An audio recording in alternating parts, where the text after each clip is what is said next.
سلام بیننده عزیز. در تاجیکستان برای قانونی کردن پول و مال غیر قانونی 6 ماه دیگر مهلت دادند. بازار ناحیه قبادیان به کامی آتش رفت. در نظرسنجی 35% ساکنان روسیه گفتند امکان می داشتند جنگ روسیه در اوکراین را ختم می کردند. بازار مرکزی ناحیه قبادیان ولایت ختلان صبح امروز آتش گرفته است. وزارت کارهای داخلی خبر داد که حادثه ساعت 4:50 صبح رخ داده است و نقطه‌های سودا و خدمت رسانی در مساحت 655 متر مربع سوخته است. وزارت گفته است آتش را پس از 3 ساعت خاموش کردند و سبب‌های حادثه تحقیق می شود. برخی تاجران در صحبت با رادیو آزادی گفتند سوختار زمانی سر زده است که کسی از تاجران سر کار نبودند و آنها نتوانستند مال و محصولات خود را از سوختار نجات دهند. یک تاجر بر رادیو آزادی گفت نزدیکی $20,000 آمریکایی مال و محصولاتش سوخته است. نصف از این مال و محصولات به گفته تاجر از پول قرض بانک خریده شده بوده است.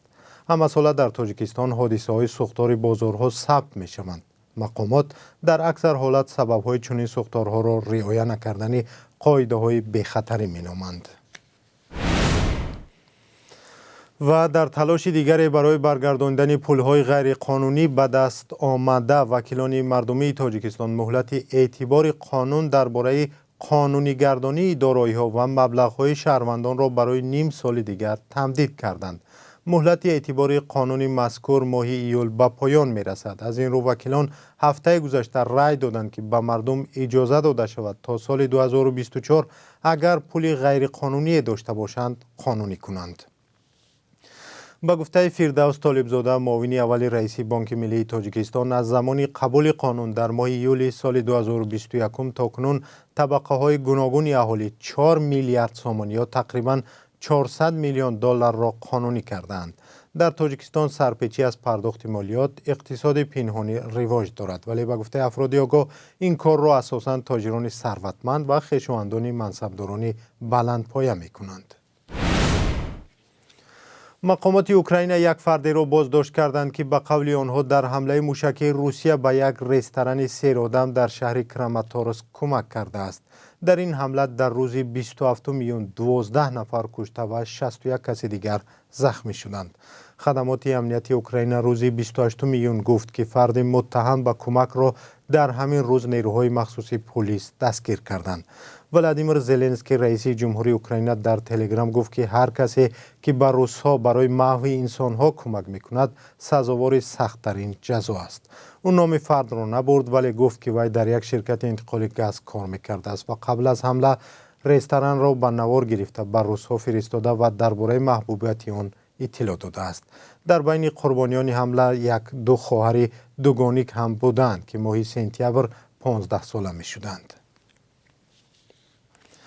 و بر اساس یک نظرسنجی بیشتر از 3/1 مردم روسیه و یا 35% آنها گفتند که اگر در اختیار آنها می بود فرمان رئیس جمهور ولادیمیر پوتین برای حمله به اوکراین را به اعتبار می کردند. نظرسنجی را مؤسسه راشن فایلد انجام داده است و بر طبق گفته نشریه مسکو تایمز این بلندترین نشان دهنده مخالفت مردم روسیه به جنگ اوکراین است.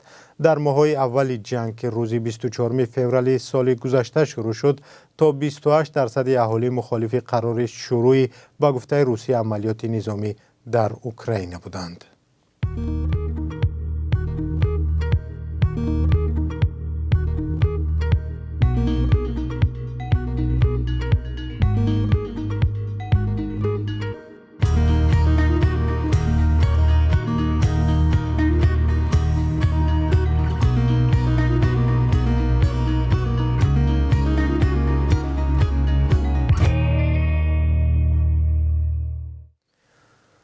در ناحیه مومن‌آباد ولایت ختلان بر اثر یک سوختار غیرعادی خانه ساکنی خراب شده است.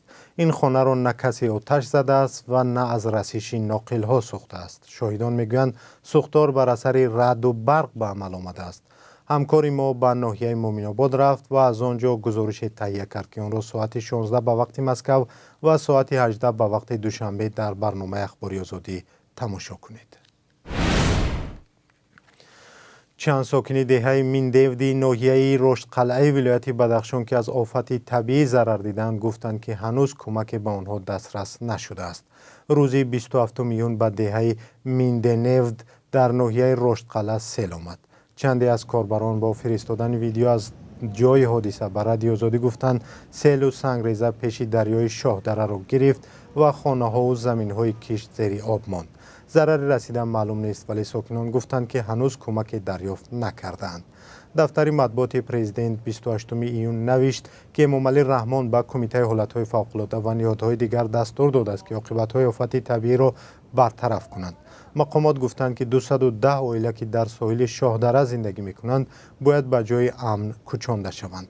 در 4 روز اخیر در چند گوشه ولایت مختار کوهستانی بدخشان سیل آمد و خانه و در بعضی از ساکنان را ویران کرد. و در پایان برنامه قربی از ارز خارجی را میگوییم. بانک ملی تاجیکستان برای روز 29 ایون قربی 1000 روبل روسی را 124 سامانی، $1 آمریکایی را 10 سامانی و 91 درم و 1 یورو را 11 سامانی و 88 درم مقرر کرده است. معمولا قربی اسعار در بانک‌های تجارتی اندک فرق می‌کند. با همین برنامه ما به پایان رسید. شما را 4 ساعت پس ساعت 18 به وقت دوشنبه و 16 به وقت مسکو در برنامه اخباری آزادی انتظار